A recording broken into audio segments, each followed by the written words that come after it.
Okay, hello everyone. Welcome back to my video. And in this video, we're gonna learn about idioms. Okay, so now let's get started. Okay, ចឹងនៅក្នុងវីដេអូហ្នឹងយើងនឹងធ្វើការសិក្សាតកតងទៅនឹង idioms ហើយយើងនឹងចាប់ផ្ដើមពីលេខ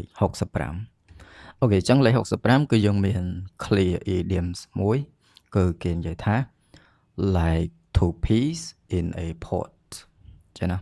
like two pea in a pot Okay, p ហ្នឹងប្រែថាសណ្ដែកចាប្រភេទសណ្ដែកបែបនេះឯងអាហ្នឹងគេថា p ហើយ pot ហ្នឹងប្រែថាឆ្នាំងអញ្ចឹងណា Okay, like two pea in a pot ឆ្នាំងឬក៏កថុកកត្រកអីចឹងណា Okay មានថាដូចផ្លែសណ្ដែកពីរនៅក្នុងកត្រកឬក៏ផើងតែមួយអញ្ចឹងណាអត្ថន័យរបស់វាគឺមានន័យថាគឺចង់សំដៅទៅលើអ្វីមួយដែលវាស្តៀងគ្នាខ្លាំងវាដូចគ្នាខ្លាំងអាហ្នឹងគឺ like two peas in a pot ដែរអូខេអញ្ចឹងខ្មែរយើងតែនិយាយថាដូចពុំតែមួយអញ្ចឹងណានៅពេលដែលយើងឃើញនរណាម្នាក់ដូចគ្នាបេះបិទអីចឹងគេយើងនិយាយថាដូចពុំតែមួយអូខេឬដូចគ្នាបេះបិទអីចឹងទៅអូខេអញ្ចឹងភាសាអង់គ្លេសគឺគេនិយាយថា like two peas in a pot ចឹងឯងអូខេ meaning very similar okay very similar okay អូយើងមើលទៅហោយើងអាចនិយាយបានថា Anna and her best friends are like two peas in a pot ចឹងណា Anna and her best friends are like two peas in a pot មានថា Anna ហើយនឹងមិត្តភក្តិ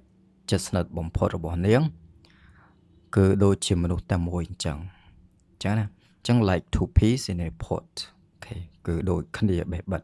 អូខេដូចពុំតែមួយអញ្ចឹងទៅអូខេអាហ្នឹងគឺ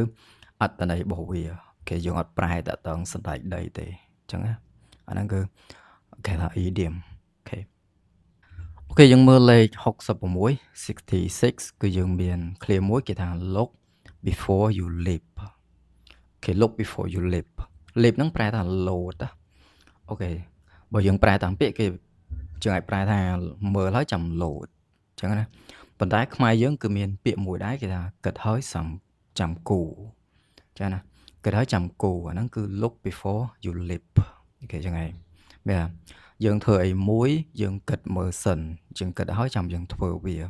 អាហ្នឹងគឺអត្ថន័យរបស់វាអូខេ meaning think carefully before you do something ចឹងណា think carefully before you do something គិតឲ្យបានល្អិតល្អន់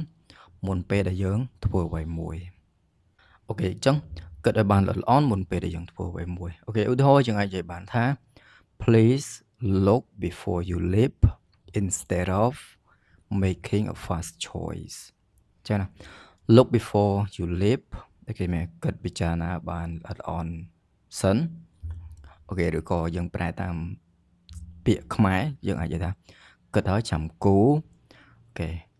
instead of making a fast choice អូខេជាជាងការសម្រេចចិត្តដោយប្រញាប់ប្រញាល់អញ្ចឹងណាសម្រាប់ a fast choice នេះមានការសម្រេចចិត្តដោយប្រញាប់ប្រញាល់អូខេអញ្ចឹងណាអញ្ចឹងយើងគិតឲ្យបានច្បាស់លាស់មុនពេលដែលយើងសម្រេចចិត្តធ្វើអីមួយអាហ្នឹងយើងអាចមានន័យអញ្ចឹងឯងអូខេ think before you leap instead of making a fast choice អូខេអញ្ចឹងឯងអូខេយើងមើលលេខ67គឺយើងមាន clear មួយគេថា make a long story short អូខេ make a long story short អូខេមានធ្វើឲ្យរឿងវែងហ្នឹងទៅជាខ្លីប៉ុន្តែយើងអត់ប្រែតទៅសាច់រឿងទេយើងមានន័យថានិយាយឲ្យខ្លីអញ្ចឹងណាគេនៅពេលដែលយើងចង់ឲ្យនរណាម្នាក់និយាយចូលសាច់រឿងមិនបត់បែនវែងឆ្ងាយគឺយើងនិយាយថា please make a long story short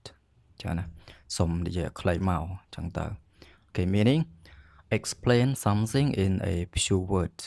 អូខេ explain something in a few words មានពយោអ្វីមួយដោយពាក្យខ្លីៗមកអញ្ចឹងណាអូខេអូខេ simple យើងអាចនិយាយបានថា to make a long story short he is a very talkative person ចា៎ to make a long story short គេនិយាយឲ្យខ្លីទៅគេ he is a very talkative person គាត់ហ្នឹងជាមនុស្សដែលចូលចិត្តនិយាយច្រើនណាស់អូខេអញ្ចឹងណាគេ make a long story short អញ្ចឹងហើយអូខេយើងមើលលេខ68គឺយើងមាន clear មួយគេថា miss the point គេ miss the point អូខេ miss មានខកខានអញ្ចឹងណាអូខេ point ប្រែថាចំណុចអូខេអញ្ចឹងខកខាននៅចំណុចអូខេបើយើងប្រែតាមពាក្យប៉ុន្តែ នៃរបស់វាគឺមានន័យថាយើងយល់ខុសពីចំណុចសំខាន់អ្វីមួយអញ្ចឹងណាអូខេហ្នឹងគឺ miss the point ហើយអូខេយល់ខុសពីចំណុចសំខាន់ fail to understand what is important អូខេ fail to understand what is important អូខេឧទាហរណ៍យើងអាចនិយាយបានថា I think you missed the point so let me explain what I meant ចឹងណា I think you missed the point អូខេខ្ញុំគិតថាអ្នកមិនទាន់យល់ពីចំណុចសំខាន់នោះទេអូខេ so let me explain what I meant អូខេចឹងហើយឬក៏ដូច្នេះសូមឲ្យខ្ញុំពន្យល់ពីអ្វីដែលខ្ញុំចង់និយាយចឹងណាអូខេចឹង miss the point ចឹងហើយអូខេយើងមានប៉ុណ្ណឹងនៅក្នុងវីដេអូហ្នឹងអូខេហើយជួបគ្នានៅក្នុងវីដេអូក្រោយជាមួយនឹងមេរៀនថ្មីទៀតផងដែរអូខេ bye for now